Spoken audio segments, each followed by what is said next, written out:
Rồi. Ô, cà lô. Ô.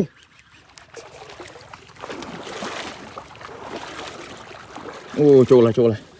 Cà lô. Bọc sai chô.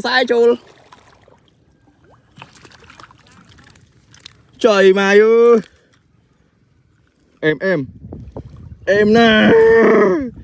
Chơi sai camera mà. Vọt vào anh. Đi xuống mà tao ăn muối này, cứ đi bán búa này. Lấy bán 5 tray rồi. Bán 5 tray ấy bà. Tray tí 5 ơi. Em.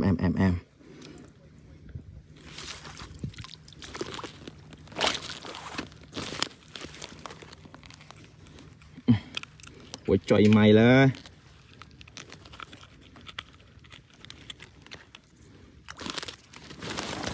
lọc Pram từ 2 thông già cái đi mấy chứ đây. Em cục to tiếp à.